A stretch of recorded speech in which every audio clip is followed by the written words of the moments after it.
Oke, jadi kita berada di sisi barat dari Pulau Balang. Ini ada jembatan kecil Pulau Balang, walaupun kecil tapi bentangannya lumayan. Ini mungkin sekitar berapa 300 meteran gitu ya. Dan ini udah sekitar 5-6 tahun yang lalu. Sementara di bagian sisi timurnya Pulau Balang nanti ada jembatan yang lebih panjang lagi, yaitu ke arah daerah Balikpapan dan sekitarnya. Jadi ini jembatan Pulau Balang, dan Pulau Balang ini menarik karena dia menjadi lokasi tipe formasi Pulau Balang sebenarnya. Nah, kalau kita lihat di sini, tipikal dari singkapan-singkapan di Pulau Balang ini adalah pertama, lapisannya itu miring, dan miringnya itu sampai sekitar 55-60 derajat. Ini kalau kita lihat, ini lapisannya miring nih. Di sini nih tadi udah diukur ya, sekitar 55, di situ 60 ya, 60, 55 dan sebagainya. Ini di batu pasir yang hampir tegak. Ini kalau di atas 50, di atas 45 kita katakan miring hampir tegak gitu ya, 70 gitu ya. Nah, ini menunjukkan bahwa makin ke arah bagian ke barat laut sana, ke arah barat sana, makin lama makin tegak, terus ada patahan di situ. Jadi Pulau Balang ini bagian barat lautnya itu dibatasi oleh patahan. Jadi menariknya adalah patahan ini sebenarnya udah relatif tidak aktif gitu ya, karena dia udah terbentuk lama ya, dan terakhirnya pada waktu Plioclistosen sekitar 2,5-3 juta tahun yang lalu gitu.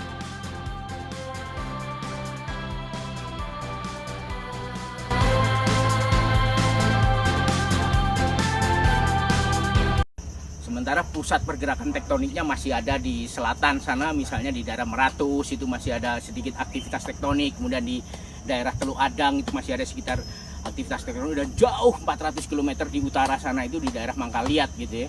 Tetapi ini memunculkan suatu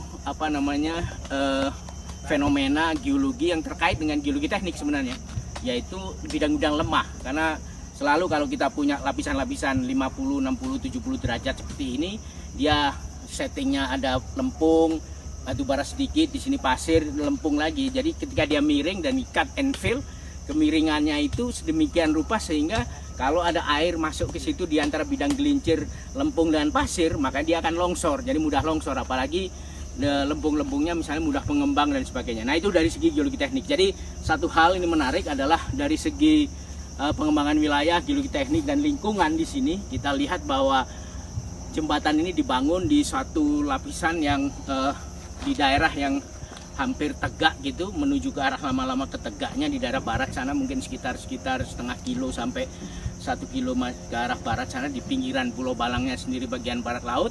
Itu kita punya resiko juga kalau tidak benar-benar diperhitungkan ya geotekniknya, maka di daerah sini mungkin tapaknya itu daerah yang gampang longsor dan sebagainya. Itu mudah-mudahan ini semua sudah diperhitungkan, dan saya yakin ahli-ahli geoteknik dari yang membangun ini sudah memperhitungkan itu semua. Sedimentologi di daerah sini ini menunjukkan, tadi saya katakan bahwa ini kalau dikorelasikan di seismik, dia itu merupakan lapisan-lapisan N8. Jadi N8 itu jadi sekitar 15,8 juta tahun yang lalu, dan dia pada umumnya berhubungan dengan sequence boundary antara Lower Miocene dengan Middle Miocene. Jadi banyak sekali terjadi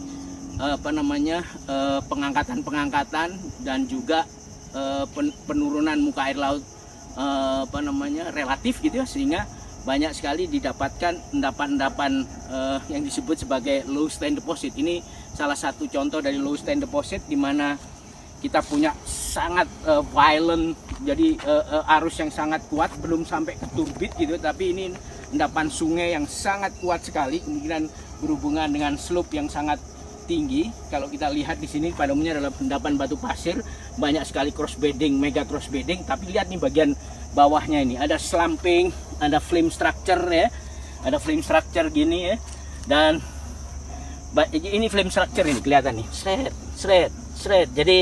Jadi kayak lidah-lidah api gitu ya. Di bagian bawah dari bounding setnya ini kelihatan sekali nih ya. Dan di bounding setnya, di set antara satu bed yang ada flame structure-nya dengan di bawahnya lagi gitu ya, itu kelihatan ada pebble atau kelas gitu ya, yang ini terdiri dari, menariknya adalah endapan-endapan yang tercerabut dari lingkungan sekitarnya yang tadinya digerus gitu. Nah, salah satunya yang menarik adalah ini nih, yaitu silicified wood. Jadi contoh yang paling bagusnya yang masih di tempat nih, silicified wood nih. Nih, di sini nih. Jadi ini menunjukkan bahwa pada waktu itu dia sampai menggerus area di mana banyak sekali pohon-pohon di situ yang tumbang ya di sekitar daerah situ, dan kemudian potongan-potongan kayunya masuk ke dalam sistem sungai besar gitu, yang terus akhirnya diendapkan sebagai bagian dari gravity flow deposit di bagian bawahnya ini tadi yang ada flame structure dan sebagainya. Nah, jadi kita punya sistem sungai yang violent, yang apa namanya, yang energinya tinggi sekali, kemungkinan ada di slope gitu ya. Slope-nya apa? Mungkin slope antara shelf deposit dengan shelf area dengan shelf slope break itu di daerah-daerah situ. Kemudian terjadi penggerusan insize valley, kemudian ada semacam low stand deposit seperti ini. Nah, di bawahnya kita masih bisa lihat ada batu bara yang bagus gitu ya, walaupun cuma setengah meter tapi kualitasnya bagus. Terus selebihnya shale. Dan seringkali shale atau clay atau serpih Pulau Balang ini dianggap sebagai serpih-serpih daerah transisi, delta front, pro delta, bahkan di daerah inner shaft, middle shaft.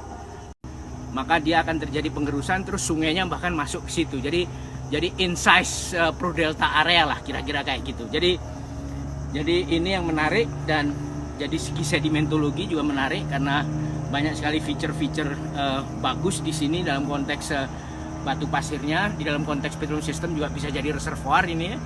Tapi dia sangat limited reservoirnya dibandingkan dengan shale-nya yang panjang yang berulang-ulang ada di daerah sini. Dan selain itu yang tadi pertama saya ungkapkan adalah lapisannya yang semi tegak, lebih dari 55-60 derajat itu menunjukkan di arah sana ada patahan gitu. Jadi penting sekali mengetahui informasi-informasi geologi, terutama untuk pembangunan secara keseluruhan. Ini salah satu dari komponen atau infrastruktur untuk ke IKN. Karena ini jembatan Pulau Balang dari mainland ke arah Pulau Balangnya di daerah barat. Tadi saya katakan nanti dari Pulau Balang ke arah Balikpapan area atau ke arah Sepaku di bagian timur yang lebih lebar lagi. Jadi kita tahu persis bahwa ini dibangun di atas formasi Pulau Balang yang pada umumnya terdiri dari lempung pasiran dan beberapa sisipan pasir-pasir dengan lapisan-lapisan yang miring, tajam sampai ke tegak. Dan itu mudah-mudahan sudah diperhitungkan semua dalam konteks pembangunan dan geoteknik di sini. Oke, Pak.